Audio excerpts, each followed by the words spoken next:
जय श्री माता जी।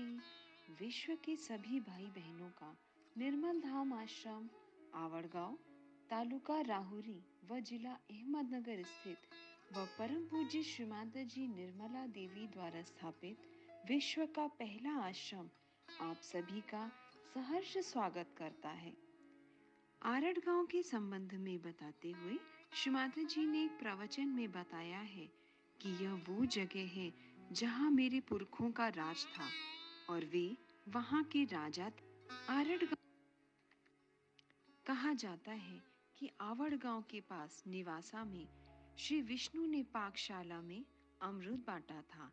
तब राहु नाम के राक्षस ने देवता का रूप लेके अमृत पीने की कोशिश की थी।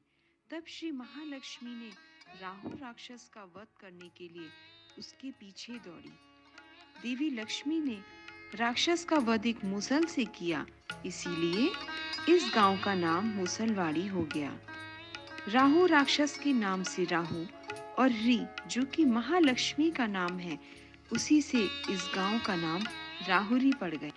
इस जगह पर देवी ने बहुत सारे कार्य किए। इसके नजदीक ही आरड़ गांव है, जहां पर यह राक्षस आक्रोश करते हुए भागा, इसलिए इस जगह को आरड़ गांव कहते हैं। आरड़ का अर्थ है चिल्लाना या आक्रोश करना। यह पूरा क्षेत्र अत्यंत पवित्र और चैतन्यमय है। इसी क्षेत्र में नवनाथ भी रहे हैं और उन्होंने यहाँ काफी कार्य किया है। जैसा पवित्र है, यहाँ कुएं के पानी को श्री माता जी ने समुद्र के पानी से आशीर्वादित किया है। श्री माता जी ने कहा है कि आवड़ गांव की मिट्टी में अगर आप ध्यान करें, उसे अपने हाथों और पैरों से स्पर्श करके बैठें तो आपकी सभी समस्याएं नष्ट हो जाती हैं। आइए अब जानते हैं मुसलवाड़ी स्थित स्वयंभू एकादश रुद्र के बारे में। इसी गांव में मसोबा नामक देव स्थान है जो तालाब के नजदीक है।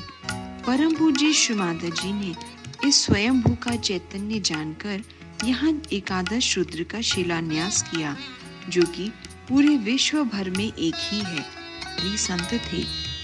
इसी गांव में स्कूल में सहयोग कार्यक्रम के दौरान पहली बार श्री माता जी का मिरेकल फोटो आया, जिसमें आकाश से आती हुई चैतन्य लहरियां श्री माता जी पर आ रही हैं।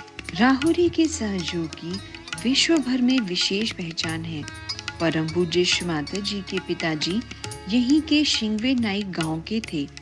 श्री माता जी की माता जी और नानी जी यही नांदगांव की थी और ये दोनों गांव एक दूसरे से 2 किलोमीटर की दूरी पर हैं और राहुरी की सीमा पर हैं। राहुरी के बारे में श्री माता जी हमेशा कहती हैं कि ये मेरा मायका है। उन्हें राहुरी से प्रचंड प्रेम है। मार्च 1975 में श्री माता जी राहुरी के कृषि विश्वविद्यालय में विद्यार्थियों, प्रोफेसर और कर्मचारियों को आत्म साक्षात्कार देने के लिए आई थी। उसी समय इस गांव को सामूहिक आत्म साक्षात्कार प्रदान किया। इसी यूनिवर्सिटी में सहज के कई रिसर्च भी किए गए। अपने विदेशी सहयोगी भाई बहन भी इंडिया टूर में राहुरी आते रहते हैं। प्रथम सहज विवाह भी राहुरी में ही हुए थे।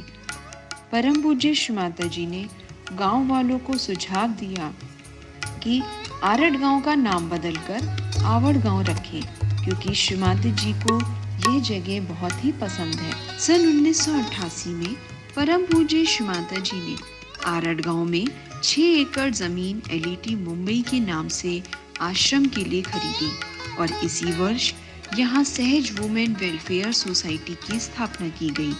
सहयोग आश्रम एक मंजिल इमारत बांधी गई, जिसमें 50-50 सहयोगी भाइयों व बहनों के लिए रहने की डॉर्मेंट्री की व्यवस्था की गई। इसमें 4 स्पेशल कमरे भी हैं, साथ ही खाने पीने की व्यवस्था भी की गई है। शुरू में यहाँ ब्रिटिश सहयोगी आने के पश्चात फ्रांस, स्विट्जरलैंड, अमेरिका, रशिया आदि देशों से योगी जन पूजा व ध्यान के लिए आते रहते हैं। इस पवित्र चैतन्यमय भूमि के कारण परम पूज्य श्री माता जी देशी व विदेशी सहयोगियों को लेकर आत्म साक्षात्कार के कार्यक्रम करती रहीं और इसी स्थान से विश्व भर में सहयोग के प्रचार प्रसार के लिए प्रोत्साहन मिलता रहा है। परम पूज्य श्री माता जी द्वारा आशीर्वादित और चैतन्य इस आश्रम में विश्व के सभी सहयोगी अपने आध्यात्मिक उत्थान व ध्यान धारणा के लिए आए, निवास करें, इस स्थान का आनंद लें, ऐसी श्री माता जी की इच्छा रही है और इसी उद्देश्य को सामने रखते हुए the life eternal trust Mumbai ने इस आश्रम के विस्तारीकरण की योजना की है। 17 जनवरी 2022 में प्रिय कल्पना दीदी के हाथों इस शुभ कार्य का उद्घाटन हुआ। इस प्रोजेक्ट का लेआउट इस तरह है, जो कि आप स्क्रीन पर देख सकते हैं। यहाँ पर 30 बाय 40 मीटर का सभागृह है, जिसमें 1200 सहयोगी बैठ सकते हैं। ये सभागृह प्रोफेलेक्स टाइप रूफ का बना हुआ होगा। सभागृह के बीच में कोई भी कॉलम नहीं है। सभागृह के अंदर 10 बाय 5 मीटर का स्टेज है और पीछे की तरफ 2 पूजा रूम और सांस्कृतिक कार्यक्रम की तैयारी के लिए 2 ग्रीन रूम रखे गए हैं।